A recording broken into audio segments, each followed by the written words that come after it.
कल के विषय में अगर किसी को कुछ पूछना है तो पूछ सकते हैं।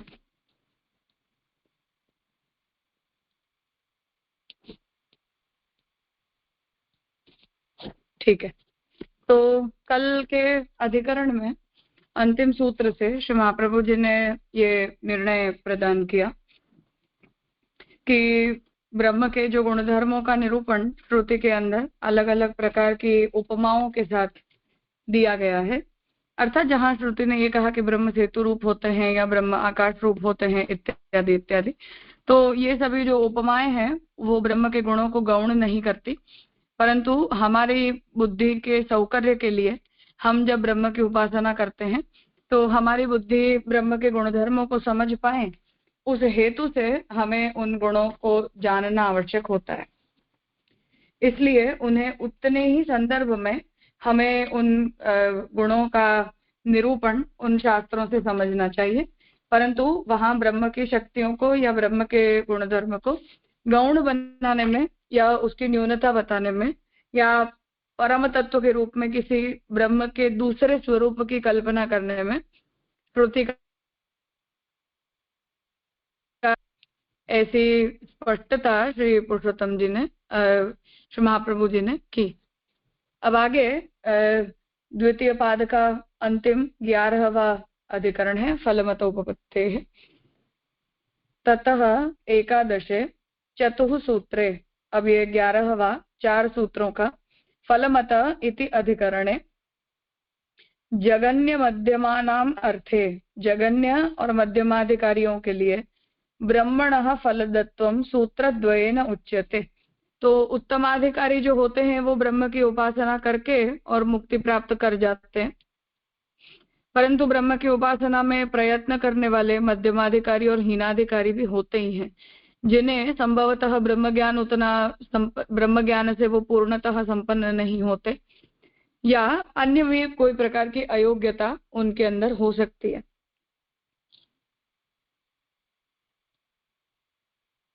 इसलिए यहाँ उनके हेतु 2 सूत्रों से निरूपण किया जा रहा है।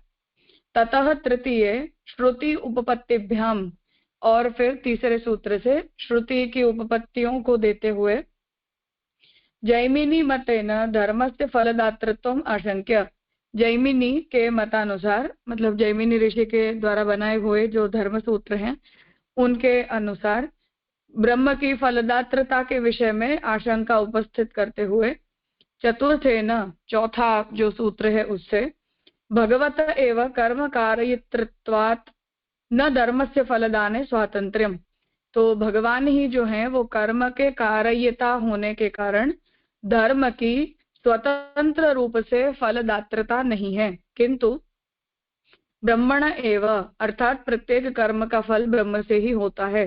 इत्येवं तन्मतम दूष्यते, ऐसा कहते हुए जैमिनी के मत में जो दोष है उसका निरूपण किया गया है।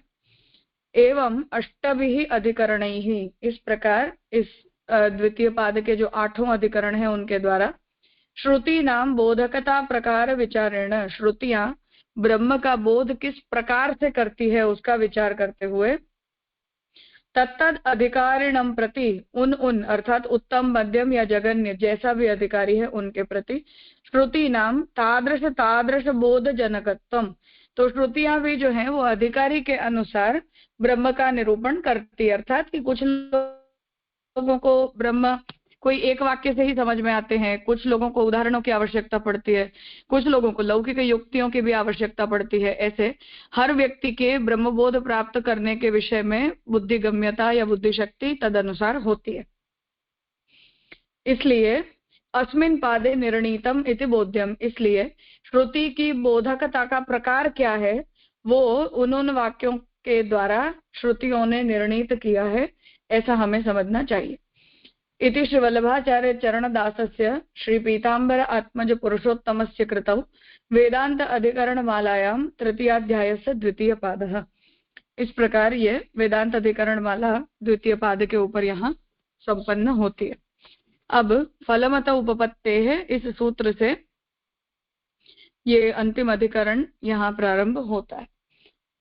अथ तो ब्रह्म जिज्ञासा तत्तु समन्वयात् या जन्माद्यस्य यतः ये जैसे ब्रह्म सूत्र के कुछ प्रसिद्ध सूत्र हैं, ऐसे फलमत्त उपपत्ते है, ये भी ब्रह्म सूत्र का काफी प्रसिद्ध सूत्र है और इसको उद्धृत भी आचार्यों ने, भाष्य का जो निरूपण है वो आप यहाँ से कर रहे हैं।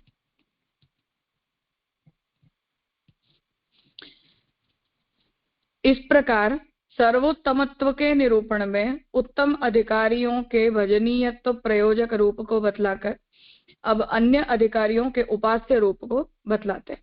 तो अब भगवान ब्रह्म जो है वो सर्वोत्तम है, ब्रह्म से पर और कोई तत्व नहीं है, ऐसा निरूपण करके जो उत्तमाधिकारी हैं उन्हें तो ब्रह्म ही भजनीय उनके लिए होते हैं, इसलिए भजनीयता उनकी ब्रह्म परक होती है। ये बताने के बाद जो मध्यम या जगन्य अधिकारी हैं उनके उपास्य रूप को आगे बता रहे।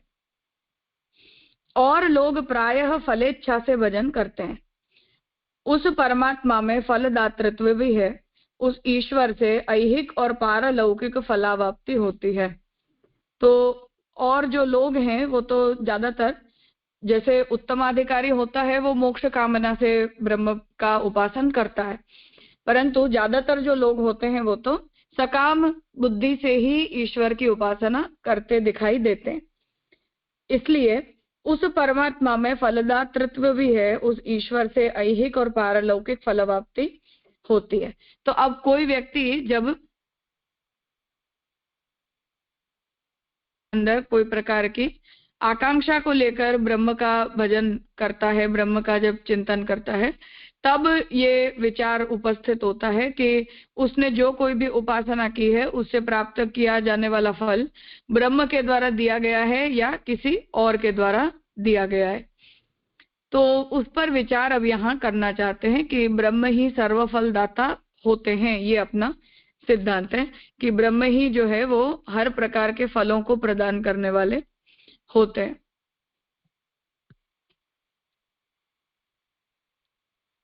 तो ऐहिक और पारलौकिक सभी फलों को वही ईश्वर देते हैं।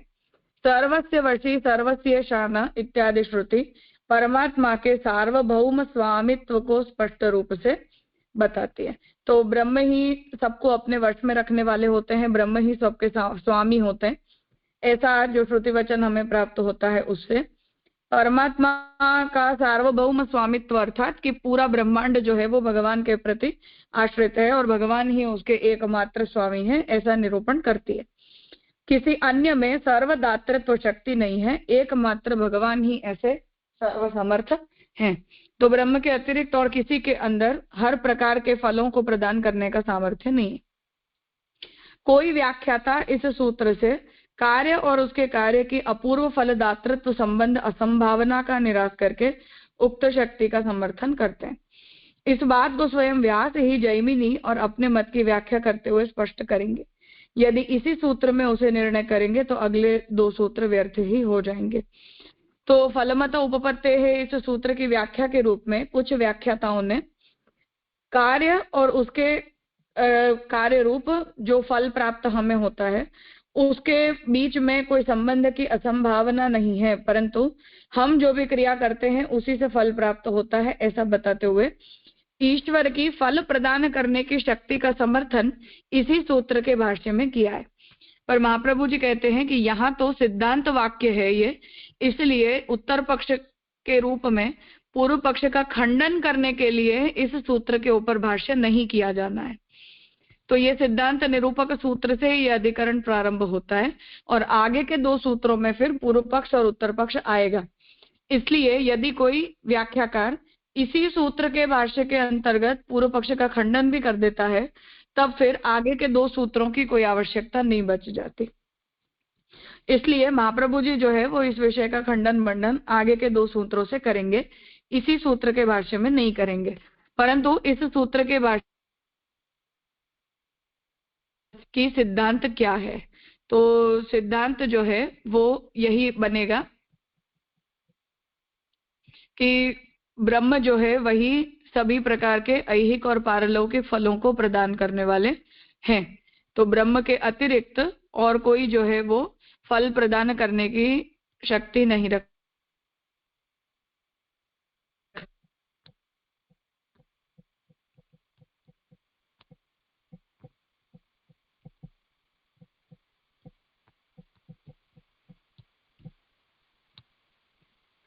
श्रुतत्वाच्च। अब ये बात यहाँ आगे महाप्रभु जी सिद्ध कर रहे हैं। पूर्व सूत्र से ईशत्व प्रतिपादिका श्रुति से भगवान की फलदात्रता का निरूपण किया। तो ईशत्व प्रतिपादिका अर्थात कि सर्वस्य वशी सर्वस्य ईशानः, इस सूत्र के श्रुति के वचन के द्वारा ब्रह्म सबके स्वामी होते हैं, ये बात श्रुति ने सिद्ध की। और ये कहा कि भगवान ही जो है वो ऐहिक और पारलौकिक हर प्रकार के फलों को देने वाले होते हैं। अब श्रुति को की फलदातृत्व संबंधी स्पष्टोक्ति का उल्लेख करते हैं। अब फिर से इस सिद्धांत का समर्थन करने के लिए श्रुतत्वात् च, श्रुति में कहा गया होने से भी, ऐसा सूत्र कहते हुए उसके विषय में स्पष्ट सिद्धांत वाक्य दे रहे हैं। सवा एव महानज आत्मानादो वसुदान इत्यादि। तो जो ईश्वर हैं वही एक महान अज अर्थात नित्य अजन्मा तत्व है, और वो आत्मा को अन्नादो वसुदान, जो कुछ भी देते हैं वो सब कुछ वही ईश्वर प्रदान करते हैं, वही उसके दाता हैं। सूत्रस्थ चकार, चकार सुखम दुखम भवो भावो इत्यादि स्मृति की ओर भी इंगन कर रहा है। तो श्रुतत्वात् और च, तो चकार के द्वारा जो है वो स्मृति वचन को उद्धृत किया जाता है। गीता जी के वाक्य का भी यहाँ सूत्रकार ग्रहण करना चाहते हैं। भवन्ति भावा भूतानां मत्त एव पृथक विदा। तो भूत तत्व जितने भी हैं वो सब मुझी से होते हैं, मुझसे स्वतंत्र और व्यतिरिक्त यहाँ कुछ भी नहीं है। सुख दुख भी उन्हें जो भी प्राप्त होते हैं वो भगवान से ही होते हैं।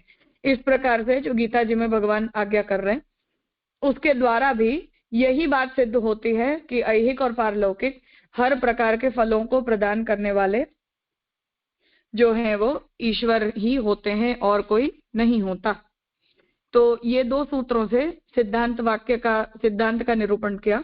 अब धर्मम जैमिनी ऋत एव, इस सूत्र से पूर्व पक्ष के रूप में मीमांसकों का जो मत है वो उपस्थित कर रहे। कुछ पूछना है?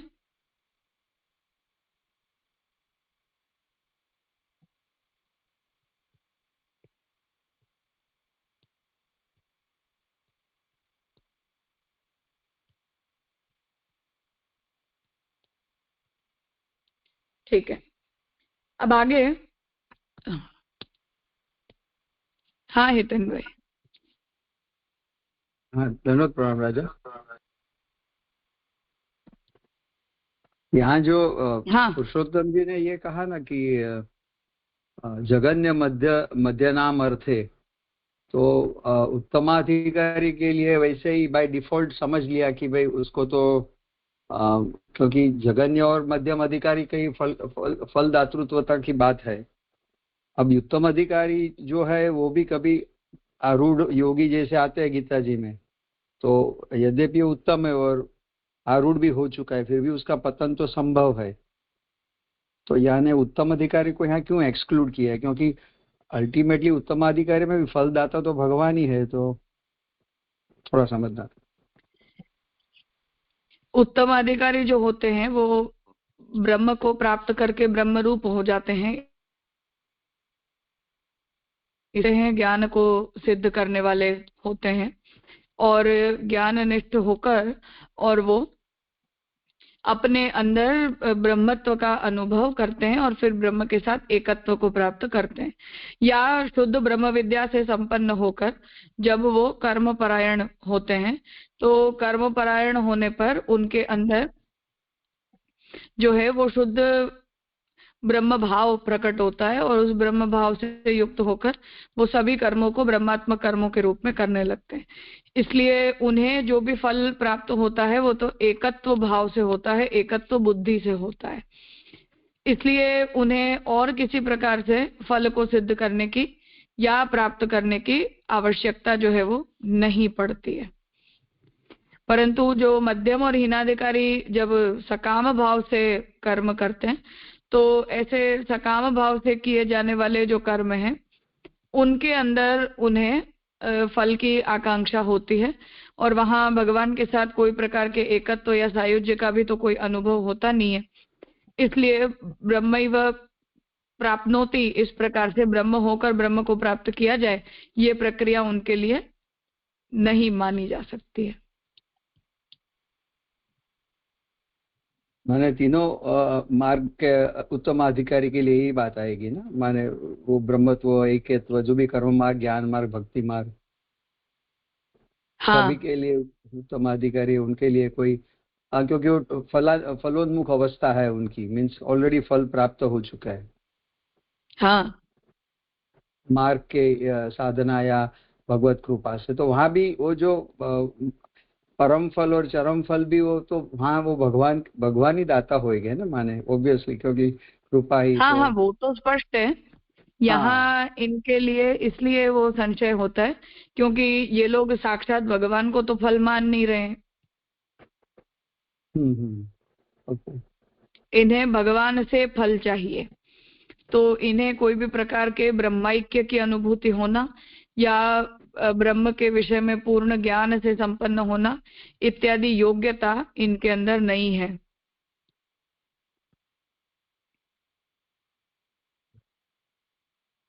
क्योंकि प्रश्न इसके लिए है क्योंकि आपने जैसे बताया, ऐसे फलमत उपपत्ति एकदम धी सूत्र है, लाइक जैसे आपने बताया जन्माद्य से यत शास्त्र योनित्व तत्तु समन्वयात, तो ऐसे बहुत ही एम्फेटिकली इन सूत्रों को बार बार समझाया जाता है या कोट किया जाता है रेफरेंस में, कॉन्टेक्चुअल एस्पेक्ट में।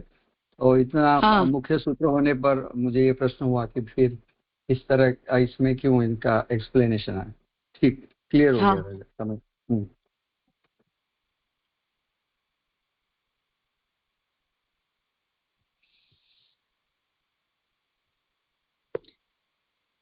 धर्मम जैमिनिरत एव। फलदातृत्व के संबंध में कर्मवादी सामने आते हैं। तो अब यहाँ पूर्व पक्ष जो है वो उपस्थित किया जा रहा है। कर्म से ही फल मिलता है, इस मत में भी उपपत्ति और श्रवण दोनों समान है। तो हमने फलमत उपपत्ति है, यहाँ पहले उपपत्ति दी अपनी बात को सिद्ध करने के लिए, और दूसरी बात में स्पष्ट श्रुति वचन को कोट किया। उपपत्ति का मतलब है कि जिससे कोई बात को हम इनडायरेक्टली सिद्ध कर सकते हो। तो वहां जैसे सर्वस्य वशी सर्वस्य शाना, यहाँ सीधे फलदातृत्व का विषय नहीं है, पर स्पष्ट है कि जो संचालक होता है या नियंता होता है वो फलदाता होता है। ऐसे करके हमने उपपत्ति दी और उपपत्ति से इस बात को सिद्ध किया, और दूसरे वचन में श्रुति दी। तो अब पूर्व पक्षी यहाँ भी इस बात पर अपना मत उपस्थित कर रहा है कि ईश्वर से जो है वो फल नहीं मिलता, परंतु कर्म स्वयं ही अपने फल को उत्पन्न करता है। तो उसमें भी उपपत्ति और श्रवण अर्थात वेद वाक्य दोनों ही प्राप्त होते हैं। उनका कथन है कि ईश्वरवादी भी कर्म निरपेक्ष फल प्राप्ति की बात नहीं कह सकते। तो वो ये कहते हैं कि क्या बिना कर्म किए ईश्वर फल दे सकता है? कि जो भी फल हमें प्राप्त होगा वो कर्म सापेक्ष है, कर्म निरपेक्ष नहीं है। और यदि वो फल कर्म निरपेक्ष नहीं है, कर्म की वो अपेक्षा रखता है, तो फिर उसका अर्थ ये होगा कि कर्म का प्राबल्य है, ईश्वर का प्राबल्य नहीं है। और अगर बिना कर्म किए ईश्वर फल देता हो तब हम इस बात को कह सकते हैं कि हाँ, ईश्वर का प्राबल्य है। तो उसे यहाँ आर्ग्यूमेंट के रूप में पूर्व पक्षी दे रहे हैं कि ईश्वर भी जो है वो कर्म निरपेक्ष फल प्राप्ति की बात नहीं कहते। यदि ऐसा कहेंगे तो शास्त्रीय विधि की व्यर्थता और लोक में प्रवृत्तिहीनता हो जाएगी, क्योंकि अगर हम ये कहते हैं कि बिना कर्म किए भी ईश्वर फल दे देगा, तब फिर लोगों को न तो कोई कर्म करने की जरूरत है, और ऐसा होने पर शास्त्र के अंदर जो भी हमें कर्म की विधि इतने विस्तार से प्राप्त होती है उसकी भी व्यर्थता सिद्ध होगी। फिर शास्त्र को भी कर्म विधि का कोई निरूपण करने की जरूरत नहीं रह जाएगी। यदि कर्म की अर्हता अर्थात आवश्यकता स्वीकारते हैं तो उसी से कर्म की प्रधानता सिद्ध होगी। अर्थात अगर हम ये कहते हैं कि बिना कर्म किए फल नहीं मिल सकता, तो ऐसा कहने पर कर्म की प्रधानता स्वतः सिद्ध होती है। न यही कह सकते हैं कि चेतनाधिष्ठान अचेतन कार्यक्षम है, केवल उससे फलावाप्ति संभव भी नहीं है। और अगर हम ऐसा भी नहीं कह सकते कि हमारा जो चेतन है शरीर, वो जिसके अंदर रहता है, वो शरीर के अंदर केवल कार्य करने की क्षमता है, क्योंकि केवल इतना अर्थात अचेतन शरीर अगर कोई कर्म करेगा तो उससे किसी को कोई फल मिलता नहीं है। कर्म का स्वरूप और स्वर्ग आदि केवल लोक प्रसिद्ध ही नहीं है, अपितु शास्त्र सम्मत भी है। तो शास्त्र ही कर्म का इतने विस्तार से निरूपण करता है और कर्म से प्राप्त होने वाले सभी फलों का भी विस्तृत निरूपण शास्त्र में हमें मिलते हैं। इसलिए वो केवल लोगों की मानसिकता है ऐसा नहीं है, पर शास्त्र उनका निरूपण करते हैं। अर्थवाद स्वरूप उत्पत्ति वाक्यों में, तो जैसे शंकराचार्य जी कर्म निरूपक श्रुति विभाग को अर्थवाद मानते हैं, आई मीन टेंटेटिवली अर्थवाद मानते हैं, क्योंकि उसका मोक्षोपकारकता सीधी नहीं है।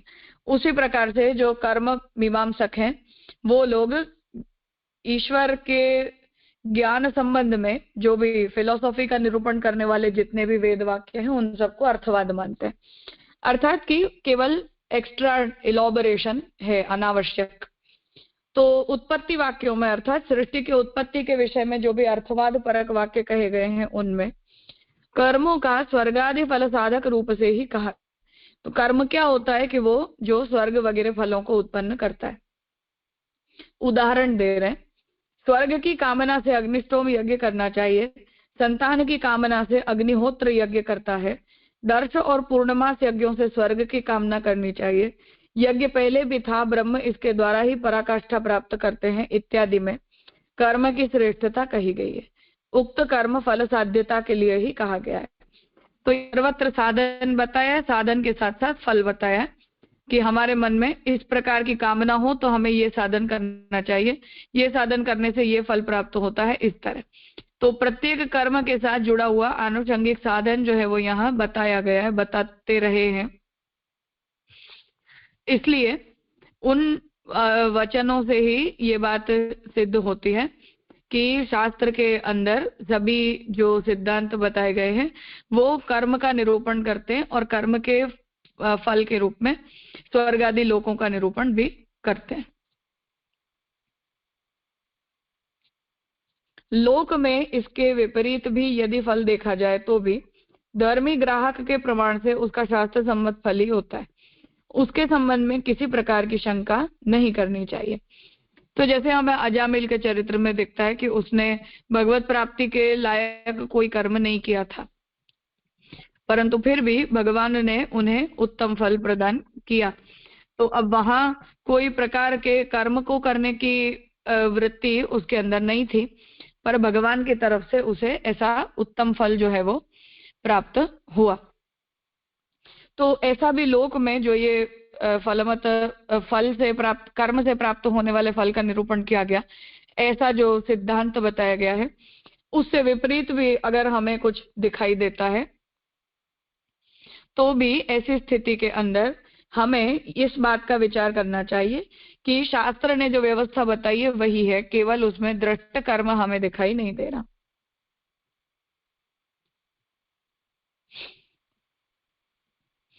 ईश्वरवादी नित्य ज्ञानी की तरह फल पाते हैं। तो जो ईश्वरवादी हैं वो नित्य ज्ञानी के समान फल उन्हें मिलता है।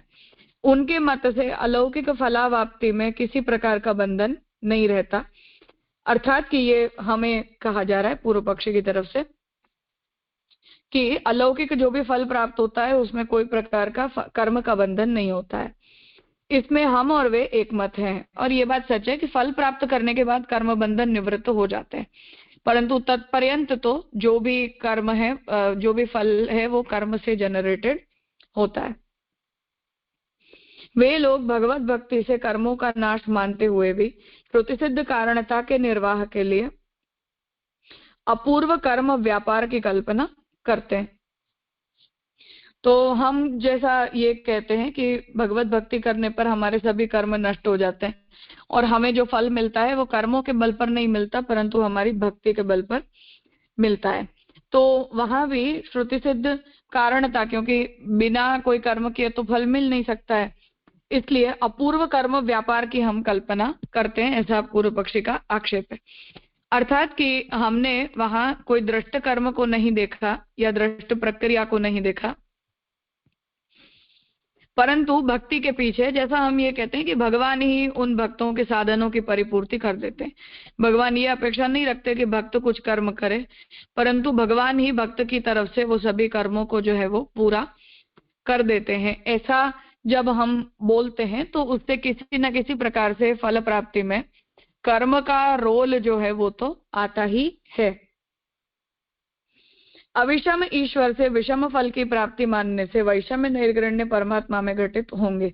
क्योंकि अगर हम ये कहते हैं कि ईश्वर ने किसी एक को बिना कर्म किए फल दे दिया और दूसरे व्यक्ति से इतना सारा कर्म करवा कर फिर भगवान ने उसे फल प्रदान किया, तो ऐसा जब हम बोलते हैं ईश्वर के बारे में, तो उससे तो ब्रह्म के ऊपर विषमता की आपत्ति आती है, ब्रह्म के ऊपर वैषम्य का दोष प्रकट होता है कि एक को कर्म करवा कर भगवान ने फल दिया और दूसरे को भगवान ने जो है वो बिना कर्म किए ही फल दे दिया।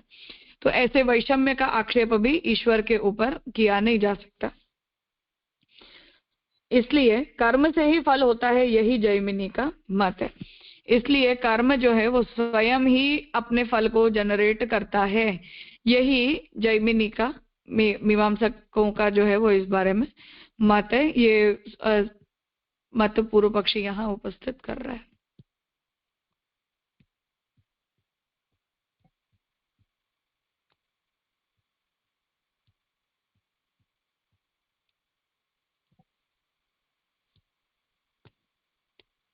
हाँ जय श्री बन।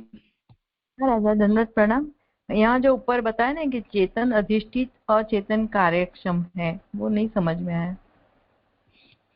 अर्थात कि जीवात्मा जो है वो उस कार्य के अंदर संलग्न नहीं होती है, पर शरीर के द्वारा ही कर्म होता है और शरीर को ही उसका फल मिलता है, ऐसा नहीं बोल सकते।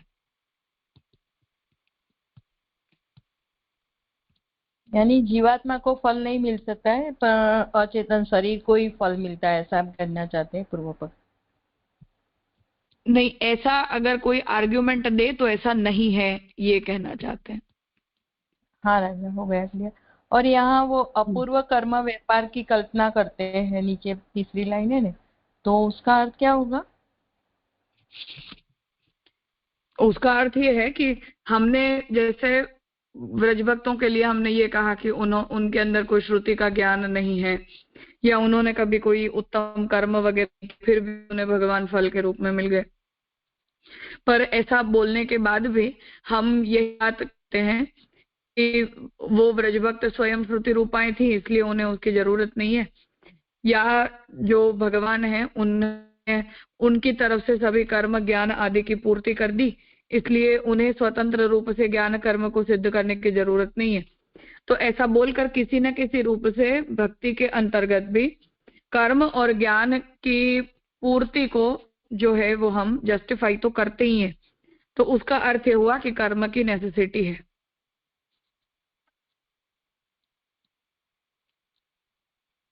हाँ राजा, क्लियर हुआ। धन्यवाद प्रणाम राजा।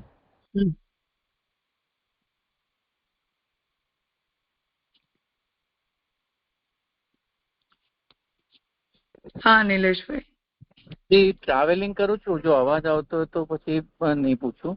મારું કે ક્વેશ્ચન, मेरा क्वेश्चन ऐसे था, सॉरी नहीं ठीक है आवाज अभी। हाँ, तो मेरा क्वेश्चन ऐसे था कि जैमिनी जी व्यास जी के ही तो ये शिष्य थे, तो उनका ये मत और इनका ऐसे, मतलब व्यास जी तो ऐसे कहेंगे ना कि कृपा इज की पॉइंट, तो वो दोनों कैसे अलग अलग हो सकते हैं? मतलब कोई एक पॉइंट तो juncture will be the same ना।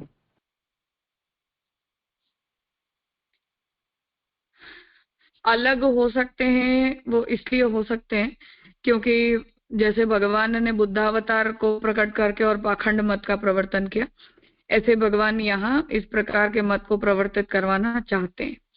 तो सप्रेरक है, पर्पसफुली किया गया है, इसलिए जैमिनी ऋषि के द्वारा ऐसे मत को प्रकट करवाते, इंटेंशनली करवाते हैं। जी जी जी। तो जैमिनी जी ने कहीं पर भी ऐसे कृपा की बात की नहीं कि वो कर्म को ही एकदम स्ट्रिक्टली ऐसे बात की है उन्होंने। हाँ हाँ, शुद्ध कर्मवादी है। इसीलिए निबंध में भी महाप्रभु जी ने ये आज्ञा दी कि जैमिनी के मत का जितना अंश व्यास से सम्मत हो उस मत का हम स्वीकार करें, व्यास से विपरीत हो उसका त्याग करना। जी जी जी, प्रणाम जी। राजा, तो फिर ये पूर्व पक्ष ब्रह्म का कर्तुम अकर्तुम अन्यथा कर्तुम सामर्थ्य के बारे में कुछ क्या कहेंगे? नहीं नहीं, जैमिनी ऋषि निरीश्वरवादी हैं। अच्छा, ओके। वो निरीश्वरवाद का ही करते हैं। हाँ, महाप्रभु जी का यहाँ तो इस बारे में यही ओपिनियन है कि कर्म के विषय में, क्योंकि जैमिनी श्रेष्ठ हैं, इसलिए व्यास से अविरुद्ध जो भी निरूपण करें उसका हमें स्वीकार हाँ, करना चाहिए। और कुछ स्कॉलर्स का ऐसा भी कहना है कि जैमिनी का मत जो है वो न्यूट्रल है, इसलिए जैमिनी कोई भी एक के पक्ष में कुछ भी कहना चाहते। जैमिनी जो है वो जनरल सिद्धांत का निरूपण करते हैं, पर कुमारिल भट्ट और प्रभाकर मिश्र ये जो आगे के व्याख्याकार हैं, उन लोगों ने जैमिनी के मत को दूषित कर दिया है। ऐसा भी एक मत है। पर हाँ, प्राइमरीली दुष्ट मत का या पाखंड मत का प्रवर्तन करवाने के लिए ही ऐसा किया गया है, यही जनरल नोशन है। जी राजा, ये राजा।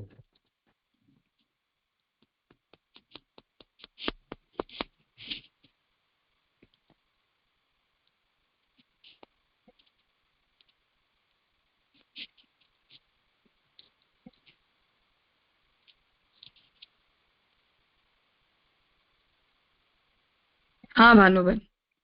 राजा, आपने खुलासा कर दिया। मैंने ऐसा समझा था कि जैमिनी तो व्यास के शिष्य हैं, उनके मत में तो ऐसा नहीं है। उनको उनका अनुयायी जो कुमार भट्ट जैसे थे, वो वहां ने ये निरूपित किया कर्म मार्ग, केवल वो कहना था। आपने स्पष्ट कर दिया राजा, समझ गई।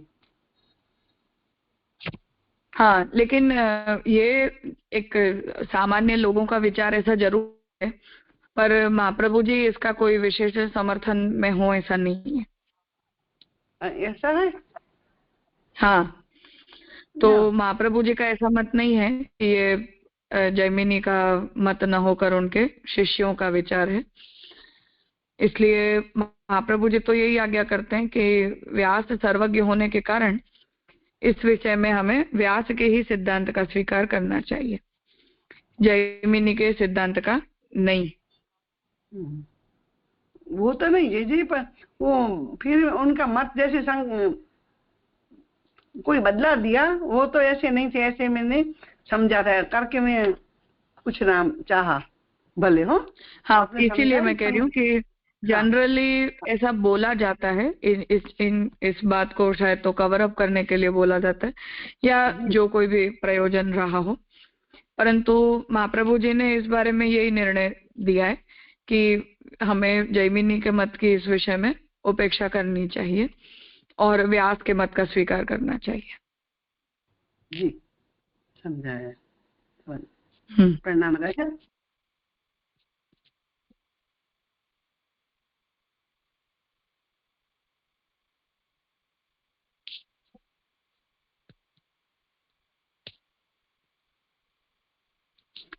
ठीक है, आगे पूर्वतु बादरायणो हेतु व्यपदेशात्, ये यहाँ अंतिम सूत्र है।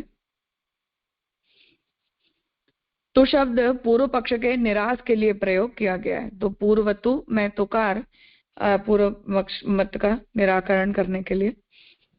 बादरायणाचार्य तो इसके पूर्व भी ईश्वर को ही फलदाता मानते रहे, श्रुति के व्यपदेश से ही उनकी ऐसी मान्यता है। तो महाप्रभु जी कह रहे हैं कि व्यास के मतानुसार तो ईश्वर ही फलदाता है, और श्रुति का भी सिद्धांत इस बारे में यही है। श्रुति में ईश्वर को हेतु बतलाया गया है, वही जिससे साधु कर्म कराते हैं उसे यमलोकों से ऊपर उठाते हैं, और जिससे असाधु कर्म कराते हैं नीचे यमलोक में गिराते हैं। इस श्रुति में ब्रह्म को केवल कर्म कराने वाले ही नहीं कहा गया है, अपितु कर्मानुसार फलदातृत्व भी उन्हीं का बतलाया गया है, इसलिए कोई असंगति नहीं होती। तो महाप्रभु जी यहाँ इस बात को स्पष्ट कर रहे हैं कि श्रुति के अंदर ईश्वर ही उत्तम और बुरे दोनों ही प्रकार के कर्मों के कर्ता के रूप में या प्रेरक के रूप में बताया गया है। तो साधु कर्म और असाधु कर्म दोनों ही जीव भगवान की प्रेरणा से करते, इसलिए जो कर्म करवाता है वही तद अनुसार फल भी देता है।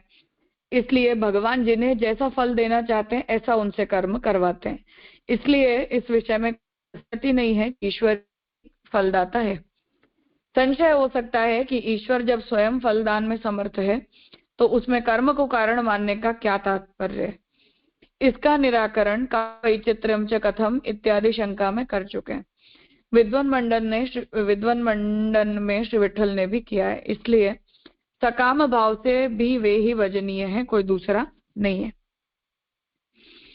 तो यहाँ इस बात को स्पष्ट कर रहे हैं कि भगवान जो है वही स्वयं फलदान करने में समर्थ है, इसलिए कर्म के कारण के रूप में उन्हीं को हमें समझना चाहिए।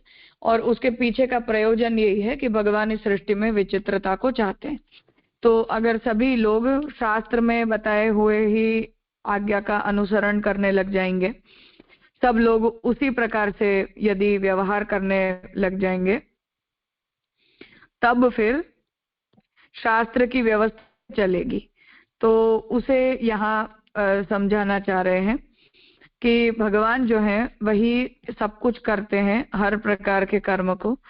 इसलिए कर्म का कर्तृत्व और उन कर्मों को करवाने का फल भी जो है वो ईश्वर के ही अधीन होता है, किसी दूसरे के नहीं।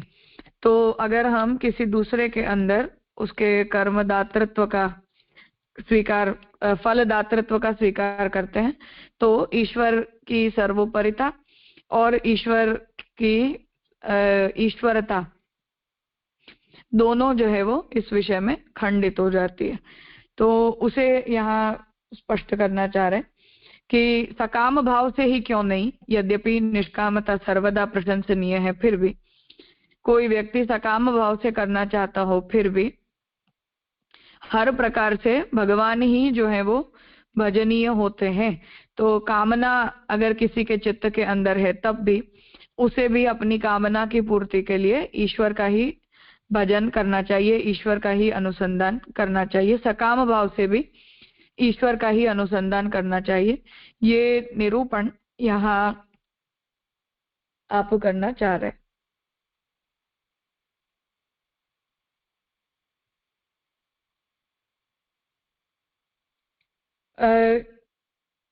इसके बाद का जो अनुवाद है वो श्री विठल नाथ जी के द्वारा, गोसाई जी के द्वारा आगे का भाष्य प्रकट किया गया है।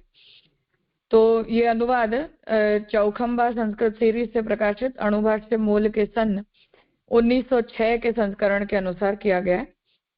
ये पूज्य श्री दीक्षित जी के मार्गदर्शन के अंतर्गत किया गया था।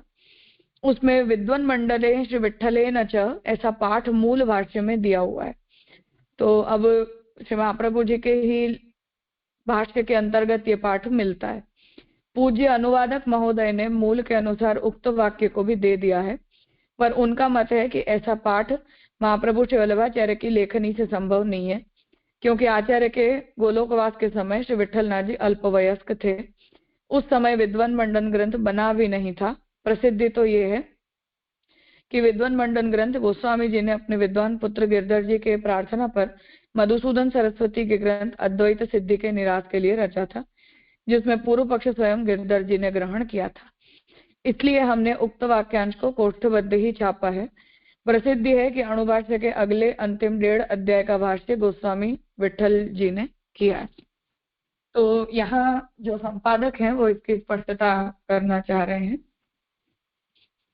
कि आगे का जो भाष्य है वो गोसाई जी के द्वारा कृत है और ऐसा विचार से पुरुषोत्तम जी ने ही उपस्थित किया है, क्योंकि पुरुषोत्तम जी को ऐसा प्रतीत होता है कि जो लैंग्वेज में जो डिफरेंस आया है वो प्रतीत, उससे ऐसी प्रतीति होती है कि श्री गोसाई जी ने इस भाष्य को कंप्लीट किया हो। ये अनुवाद के अंतर्गत प्राप्त हो रही है। ये पंक्ति मूल के अंदर प्राप्त हुई, लेकिन संपादक ने अपनी सूझबूझ से इस बात को कहा है कि वो मूल का अंश नहीं है।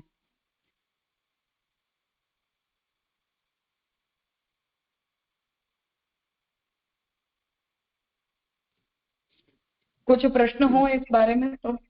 ये संपादक कौन है? दीक्षित महाराज जी है? नहीं, ललित कृष्ण गोस्वामी जी जिन्होंने ये अनुवाद किया है भाष्य का। बराबर, उनने ये अलग किया था ना कि ये हाँ, बात पर हमारा। हाँ, उन्होंने ये जो अनुवाद किया है वो उनसे पूर्व कुछ अंश में मैगजीन के अंदर छपा था। अच्छा, और वो जो मैगजीन के अंदर छपा था, मूल अनुभाष्य टेक्स्ट छपा था। फिर उन्होंने उसका अनुवाद किया और अनुवाद करने के बाद जो संपादन का कार्य है वो उन्होंने करके फिर पूज्य दीक्षिताथ जी के पास भेजा था, परंतु उन्होंने अस्वास्थ्य के कारण इसकी भूमिका नहीं लिखी और श्याम काका जी ने भूमिका लिख के और फिर ग्रंथ प्रकाशित हुआ। जी, अच्छा।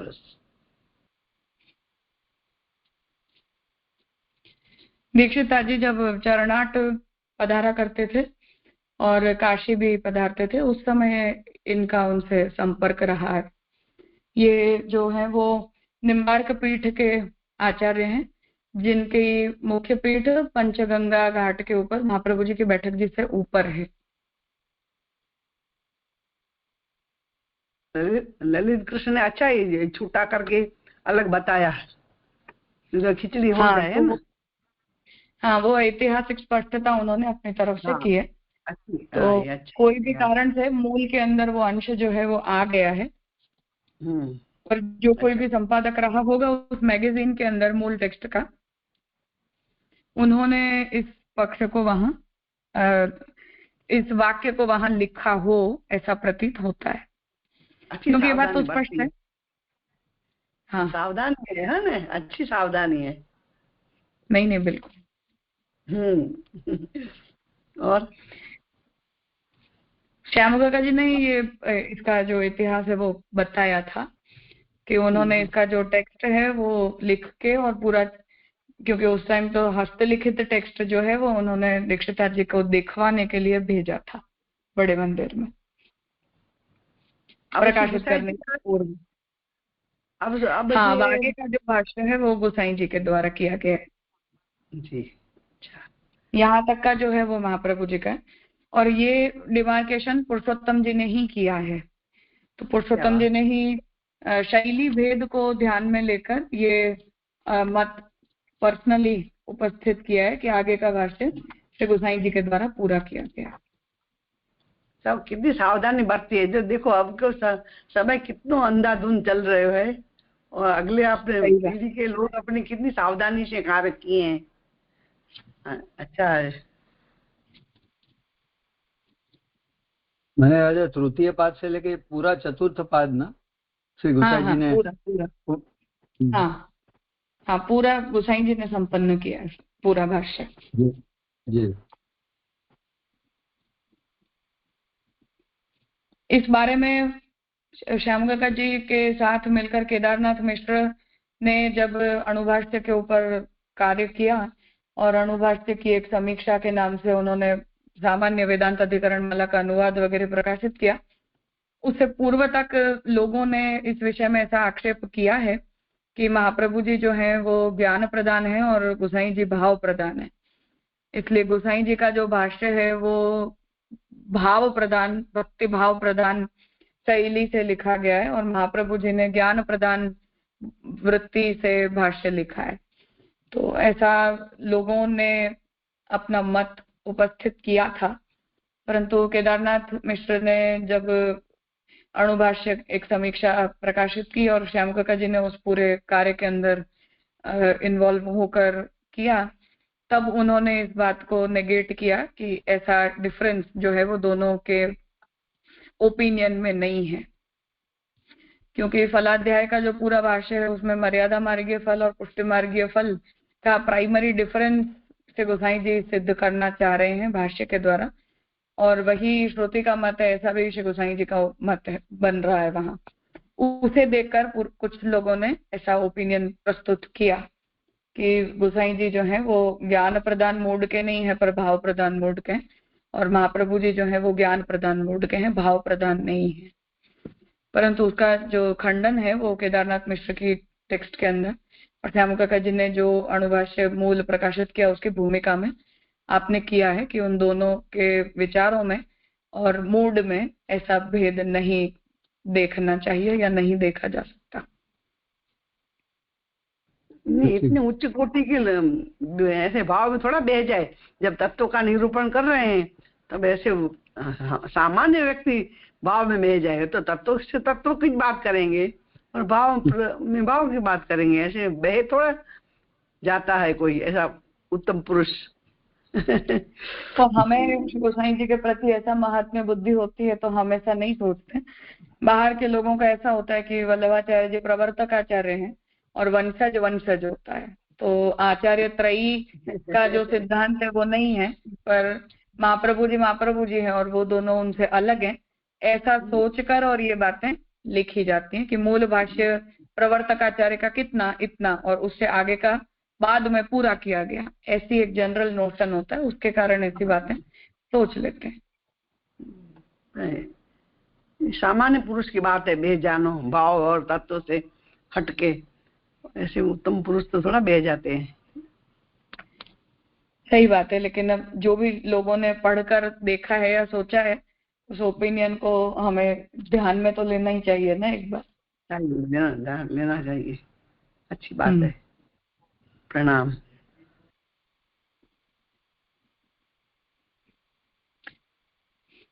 ठीक है, तो आज का क्रम यहाँ रखते हैं।